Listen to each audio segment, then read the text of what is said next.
Más de 8 millones de personas, de mexicanos pues, salieron de la pobreza en el país entre 2022 y 2024, los 3 últimos años de López Obrador.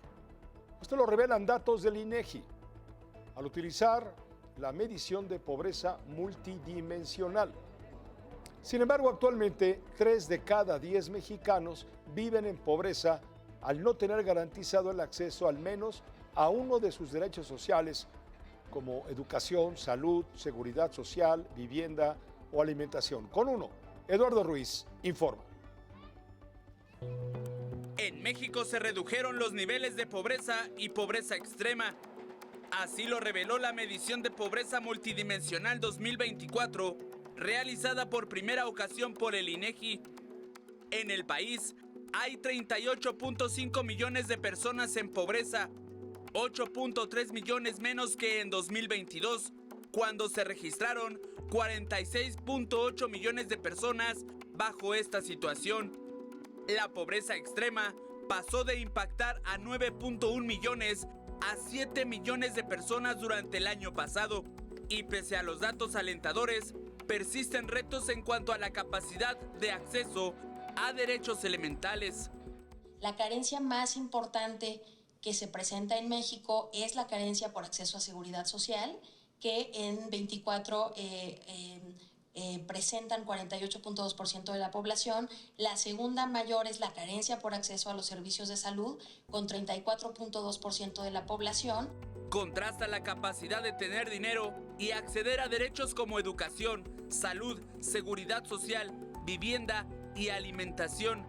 De acuerdo con el INEGI, 3 de cada 10 personas no tenían garantizados al menos un derecho como educación, salud, seguridad social, vivienda y alimentación. Para 2024, 32.2% de la población, lo que equivale a 41.9 millones de personas, tiene vulnerado al menos uno de sus derechos sociales, es decir, presenta una carencia.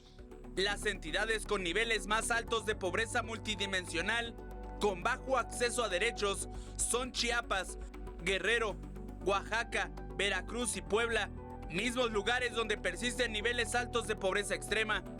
Los estados con niveles bajos de pobreza multidimensional son las Baja Californias, Nuevo León, Coahuila y Sonora. La medición de la pobreza y la evaluación integral de la política social también se sostendrán en el profesionalismo, el rigor y la trayectoria del INEGI. Con imágenes de Orlando González, con uno, Eduardo Ruiz. Sí, pero donde les rechinó la estadística fue en el tema del acceso al sistema de salud, porque este es un problema creciente en el país. Usted que está ahí del otro lado de la pantalla me podrá decir si estoy exagerando. De acuerdo con datos arrojados por la medición de la pobreza multidimensional, la población afectada por no tener acceso al sistema de salud como debe de ser, pasó del 15 al 35%, más del 100%. Entre 2022 y 2024, tercer año de López Obrador, hubo una reducción de afiliados a servicios de salud de más de 5.9 millones de personas. Sí, porque el INSABI, pues, nadie sabe. El Estado de México, Chiapas, Veracruz son las entidades más afectadas. Podremos tener una recuperación en el ingreso que no se convierte en la satisfacción de un derecho. El valor del porcentaje de la población en situación de carencia es de 34.2% en 2024, lo que equivale a 44.5 millones de personas que presentan la carencia por acceso a los servicios de salud. A pesar de mejoras en salud, no estamos en el nivel de 2016, y a pesar de mejoras en seguridad social, es decir, una reducción de la carencia, seguimos con la mayor carencia del país. El derecho más vulnerado en este país es la seguridad social.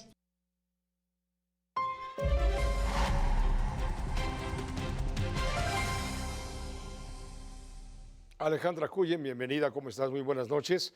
¿Hay menos pobres? Sí, pero también hay menos mexicanos y mexicanas que tienen acceso a los sistemas de salud, ya no digamos a los que no tienen acceso a los sistemas de salud y a los medicamentos.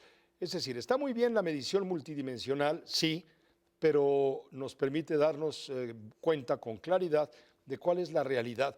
Fueron 3 años muy buenos los 3 últimos de López Obrador en ese sentido, sí, salvo por el tema de la salud. No solo el tema de la salud, incluso el tema de rezago educativo, donde si bien tienes una mejora, tuviste la expulsión de millones de jóvenes que se salieron de las escuelas. Y esto, junto con seguridad social, pues te lleva a este problema de provisión de servicios públicos que el Estado dejó de dar. A mí me parece que la medición multidimensional de la pobreza es muy útil porque te señala dónde están los puntos vulnerables y te ayuda a hacer políticas públicas de mucho mayor calidad. El sexenio pasado al presidente le gustaba denostar este tipo de indicadores y simplemente decir que no era cierto y que el bienestar había crecido nada más porque había transferencias. Lo que vemos en los resultados de esta medición de pobreza, y hay que aclarar, teóricamente el INEGI está siguiendo exactamente la misma metodología que seguía el Coneval, es decir, son comparables los resultados.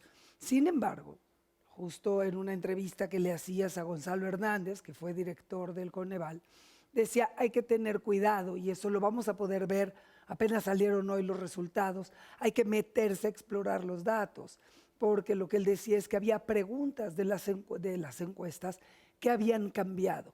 Y si cambias la forma de preguntar, el resultado puede variar. Él señalaba específicamente el caso del acceso al agua. ¿Sospechas trampa? A ver, hay muchas razones. Yo estuve en una plática con Graciela Márquez hace poco y explicaba algunas de las razones por las que se hacen ajustes en las preguntas o por las que se incorporan nuevas preguntas.